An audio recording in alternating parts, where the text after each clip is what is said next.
Hey, what's up, everybody? Welcome back to Voices from the Mausoleum. Welcome to episode 3 of Two Friends and a Conspiracy, a series where myself and Radar DeVore talk about some crazy stuff in the form of conspiracy theories. Well, yep, they're always interesting, though. By golly, it you can always it feels like there's nothing mundane about conspiracy theories, even the ones that are based off like what you think would be mundane stuff. There's always something interesting in there. I agree. And I think too, on a baseline, if you're not a conspiracy theorist, you think you know some of these, but you don't. Like there's more. Yeah.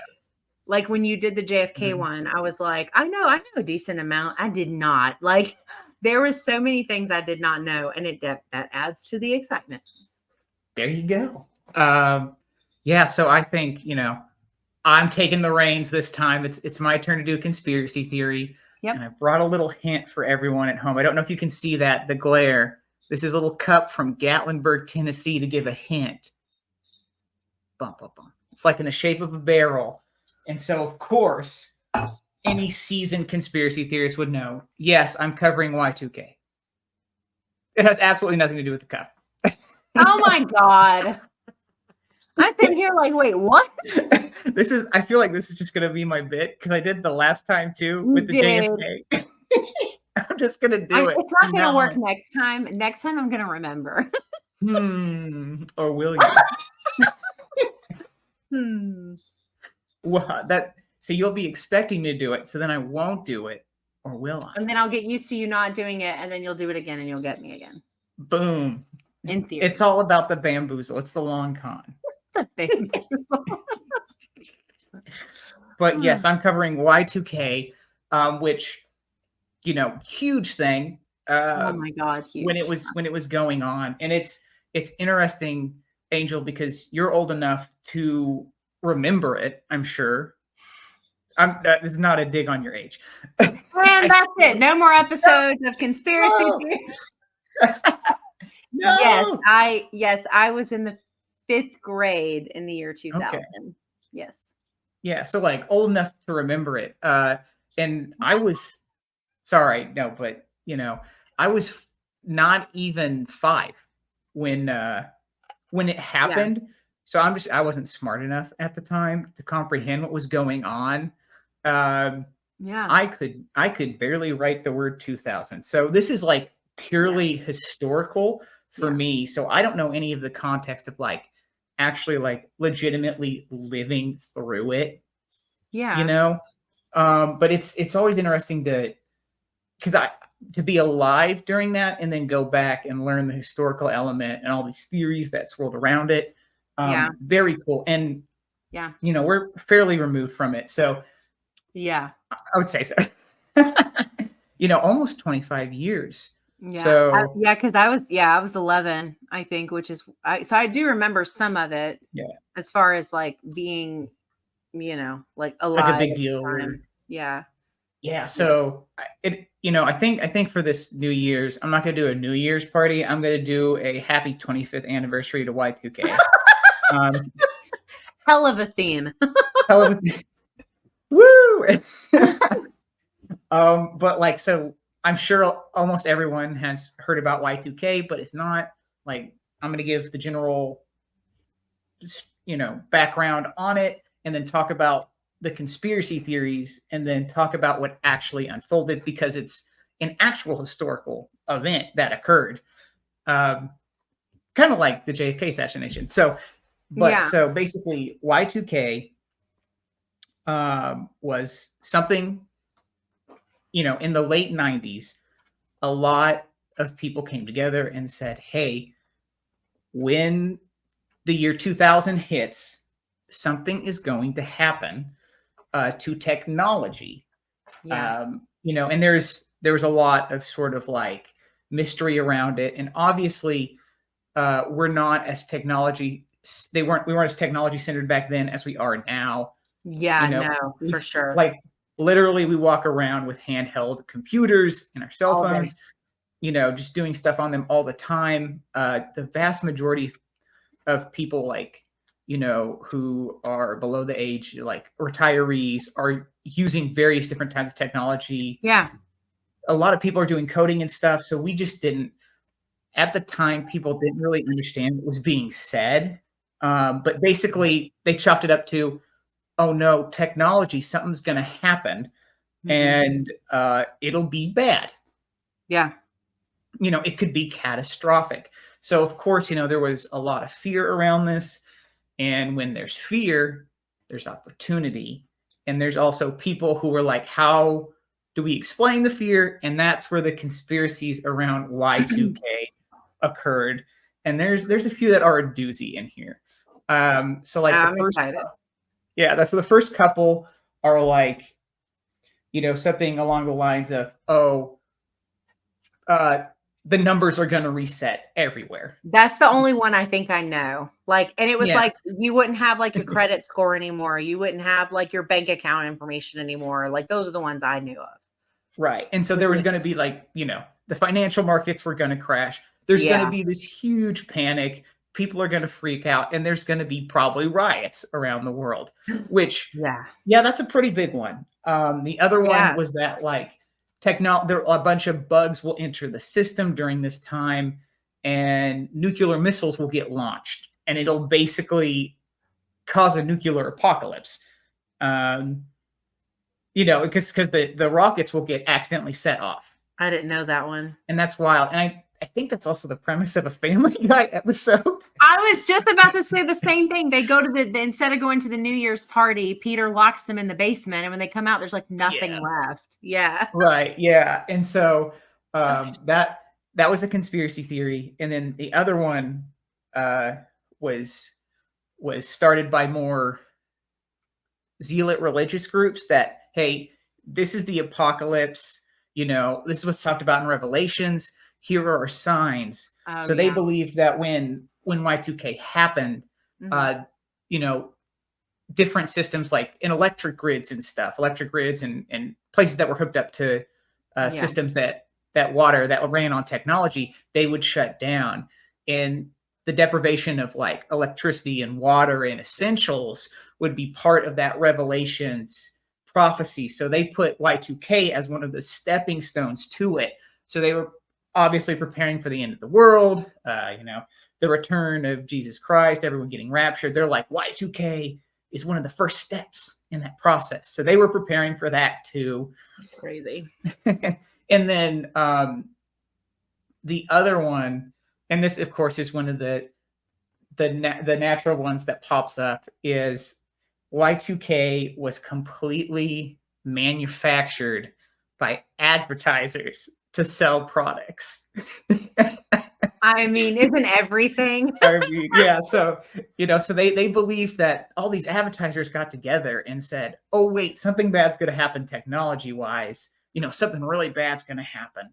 You got to stock up on toilet paper and canned goods. You got to buy our fallout shelters. And so people really believed that, a few people, believe that, hey, this was just a marketing ploy. Yeah. Which that's pretty funny if it is. But basically, and that kind of covers the conspiracy theory element. And the thing about Y2K that I find so interesting is that the conspiracies are there. That's true. But like, again, it's a historical event. It happened. And I find that more interesting because no one cares about it, but it says so much about our world and how things are done. Yeah. Yeah. So we're going to kind of rewind a bit, moving back from the late 90s to the 60s and the 70s, when a lot of the early programmers were working on computers. Oh, okay. Yeah. And if you remember, like, computers were pretty big back then. Massive. Very massive, but not massive memory storage. God. Very limited. Because I think, I might be wrong on this, but the technology we have on our phone is more advanced than I think the technology in the Apollo 11 rocket. They used to go to the moon. That doesn't. So like, yeah, it's crazy. Yeah, it's like crazy. So they're super huge, but there was this big issue with storage space for early programmers and coders in the 60s and 70s. And they need to squeeze out as much as they could. So Yeah. they programmed dates to not be like for years to not be 4 characters long, but to be 2. So, So when if it they run was out at zeros, right? That's yeah, what you're getting at, right? I see. yeah. So if it was 1968, 68 equals 68. So on and Because so they were just forth. like, no one will make it to 2000. We don't need to go that far. It is wild to think because, like, again, they're programming these like only 30 to maybe 40 years before the year 2000. Yeah. And like I guess they didn't probably think that far ahead. But the other thing is that technology was progressing at an impressive clip during this period of time. When you think about it, like a lot of huge advances in technology were going on. People just landed on the moon at around this time period. I was going to say the advances in technology tie into 2 other conspiracy theories. Yeah. So I'm sure also a lot of these programmers thought they're going to come up with the memory space to house the other and then it won't matter, right? Yeah. So they're like, surely someone's going to come along in 10 years and fix this problem, that we just can't now. Right. And no one did. I mean, yeah. No one did. So for, nearly 30 years, this continued to be the coding, how things were coded in a lot of systems. And basically towards the end of the 90s, about halfway through 98, a lot of experts got together and went, uh-oh. At once, it hits January that it's going to reset to 00. And a lot of these systems are gonna freak out, which is true. And it's really hard to put there's no way to tell how much it would have cost or how much damage it would have done. Right. Yeah. If we just wouldn't have even tried and it would have hit January 1st, 2000 and just let's see what happens. Yeah. But a lot of people were like, no, like obviously it wouldn't have caused a nuclear apocalypse. Right. The financial markets wouldn't have crashed. There would have been a hell of a lot of turmoil, though. We might have kickstarted a recession. I mean, yeah, it sounds like there definitely would have been like some not super fun parts, just not quite the end of the world people thought it was going to be. Yeah, so nothing like too crazy, but so basically, lawmakers signed in the United States. They signed into law a bill that was basically like, preparedness for Y2K, and they basically paid a lot of money out to help subsidize companies and stuff, and also companies themselves took it upon themselves as well with their programmers to go in and fix all of this stuff. So over the course of roughly a year to 18 months, there were thousands upon thousands of programmers working around the clock continuously, like 60, 70 hours a week for just months on end to fix these bugs and make sure Y2K didn't happen. And so the vast majority of we owe it to these programmers, and it's wild that no one cares, and it's true. And because they did such a good job, there's the after effects conspiracy theory that it was all just a hoax, which kind of ties into that marketing one. Yeah, because nothing happened. Yeah, so, nothing happened. Everyone got worked up. And again, it's because there was so much work behind the scenes. But it's interesting because obviously it's such a huge wide scale thing, it's worldwide, that some things slip through the cracks. If you're a programmer, some things didn't get catched or some things just didn't get implemented. So there's a few interesting ones that I found. like there were a few credit card systems that went oops and kind of failed for a little bit. Some customers received like bills on for their credit cards that were for 100 years of accumulated interest, because when it reset it, it set it back to 1900. Oh no. So for a little bit, they were like, "Oh, I owe thousands of dollars." So much, yeah. And then there were other people who were briefly rich because of some, timed investments that they had like kept in like Oh, savings right, accounts because or now something. yeah. Yeah, so they were like, "Woo!" for a little bit there. Uh, Oh my there God. was let me see if I can find it. There was a customer at a New York State video rental store had a bill for $91,000, which was the cost for renting the general's daughter for 100 years. Oh my God. So there were a few bugs that still slipped through, Yeah. but that because there were so few of them compared to like the mass amount of how big the world is, they weren't too bad to fix. And Right. but we can see from that, like, oh crap, this person got hit with a $90,000 video rental bill that, if nothing would have been done, Y2K would have been Would pretty have been catastrophic, a bigger issue. not world ending, but No. things would have been Yeah. messed up for a while. And I think that's so interesting, but I just want to give a shout out to all the programmers, For real. yeah, for doing that. But what are your thoughts now that we've kind of gone through Y2K? Yeah, and explained a little bit? so like when I was I think I was in 5th grade when this happened. Mhm. I think it's in 5th grade, 99/2000, right? Because the Yeah. school year split up into the two, whatever. And I remember like my parents didn't really buy into it. So it would have been way more Mhm. fun to talk about if they had, right? Dang it. I know, but they didn't really buy into it a lot. But I do remember them talking about it. And like, I remember people were worried about where their money was going to go in their bank accounts, not having access to account numbers or personal information anymore. Like nobody's social security number would matter or be in Mm. existence. They'd have to start over. The credit system, which is a joke anyway, would have been Yeah. a mess too. And then like, and I don't know if this was just something my parents were specifically talking about or if this was more widely believed or whatever, but like just this, oh no, because you did touch on this too. The idea that like technology would just stop working. Yeah, but it would just cut out. Yeah. People believe So like it. all of our like TVs and our Ooh.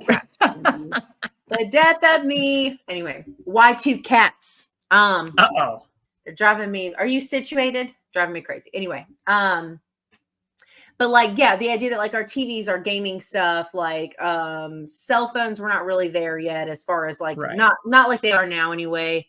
Yeah, like even to the extent that I remember people talking about worrying about what was going to happen to their cars, which are not even connected. Same thing. But some people really do just take things to the extreme. They don't know or they don't think about how illogical it sounds. They just go, well, cars technology, Right. So that means air, like then it's like planes were gonna fall out of the sky. Like any form of technology would just like not work. It's like War of the Worlds, Right. And I remember like as a kid, like I just kind of thought it was like super weird. Like I don't remember exactly how I felt other than the fact that I just thought that it seemed crazy. But I think a lot of that's because my parents really didn't buy into it. Like they had conversations about it. And so normally when I was a kid, when I was growing up, I would go to my sister's for New Year's Eve and would stay up late and we'd watch movies and they would do fireworks. Cause at the time fireworks were not legal in the state of Georgia, but my sister lived in South Carolina. And so they were legal there. And so we would go to her house and they would do fireworks and we would do sprinklers and I would pretend to be drunk off Welch's grape juice and, like that kind of stuff. Right. Right. But like, I do remember that year that like, we were like, once it got to midnight, like we didn't go outside just in case. Like we watched the ball drop and we hung out inside, but it was a very low key New Year's because there was always that kind of like it sounds crazy, but like, what if, right? Like, Right. and I think a lot of people fell into that kind of in between space of like, it sounds insane, but I'd rather be at least a little cautious than be like, oh, it's nothing, and then something bad happened. And so it Right. was just a very different energy for that New Year's, as opposed to normally we were all outside, loud, hanging out. Like, it was very different. Um, but That's yeah, interesting. it's crazy to think about. I think you hit the nail right on the head though when you said that it says a lot about kind of how we are as like a Yeah. society, I guess, because yeah, I do. I think my favorite is that it was a marketing ploy, because I feel that way about everything. I think everything is a marketing thing, and so it's Right. like if we could market our books as successfully as these things are, Man, we wouldn't have to I have day know. jobs We could just do this all the time. We could all the literally time. research all the conspiracy theories. Yeah, it's like Yeah. it's crazy, and it's weird because I'm thinking of the ones that I know we're going to cover at some point. I think this is the only one that we were alive for, right? Uh, At I least for think the rest of so. my list. Yeah, well, yeah, and I mean, like, there's some that could have potentially happened during our lifetime for me, but it's more like you think of it as a past event, like that happened before we were born. So yeah, you're right. Yeah, this is I like think this is like the the only one. one where it's like, yeah. Because Yeah, I'm like thinking of the ones they were all before I was ever born. The ones I'm yeah, specifically going to cover. I'm trying to remember what they all were, but yeah, and I think that makes it even more crazy to think about like they always make these jokes about millennials being like this problem, right? I'm like, do you know what millennials have been through? Millennials have been through almost a world war. Like we've been yeah. through like the trade centers. We've been, I mean, literally COVID. We've been through uh, Katrina, which mostly affected Louisiana, but it was a big deal. It was a big deal. We survived Y2K. Yeah, Like this is a huge one. yeah, like Huge. we've been through a lot. Yeah. And Lives, you just oh, and a side note too, we're still feeling the effects a little bit of Y2K because some of the programmers changed the way coding worked. I can't exactly remember how. They changed the yeah, that coding. makes sense though. But so there was another bug, like a little kind of bug that occurred in Mhm. 2020 because of how they changed it. So they had to redo it again, Oh, like a that's few, crazy. yeah, not nearly to the same extent, but they had to do Sure, it yeah. again in 2019. Which So is that's insane to think about. yeah, it's like, guys, just Because just make the full especially date when we you have. especially when you think about where we've come with technology since then. Like, Exactly, yeah. And it speaks to the kind of paranoia around it too, like what you were talking about, how people were like, the car's gonna stop because yeah, they like just yeah. it wasn't ingrained like that understanding of technology and how it interacts with other things, like the idea most people in 2000, I feel like, didn't understand what internet was and like Or how it even worked. programming. Yeah, because I mean, Yeah. and that's the thing is like, it's kind of also a testament, just kind of piggybacking off what you said about it, kind of like being just kind of proves how we are as a society. It also goes to show what happens when there's no effort made to communicate to the masses. Because, like, Yeah. like when COVID happened, we saw a lot of this similar stuff with COVID because the stuff we got changed from one day to the next. And so, like, at least with Y2K, there was a little bit more of an understanding of what was going on, but there wasn't a huge effort, it doesn't seem like, to make No. that issue more common knowledge to the average Joe, right? Like, because even if Yeah. you don't, like, my dad still doesn't know what a URL code is. Like, Oof. it's complicated, right? He doesn't like, he called me one time and asked me if he sends something to somebody's Gmail, can they get it on their phone? And I'm like, I don't understand the question. Like, if they have Gmail, if they have the app on their phone, he goes, no, but it's to their Gmail. I'm like, Dad, that's just the email address. Like, that doesn't mean it's a location. Like, what are you asking me?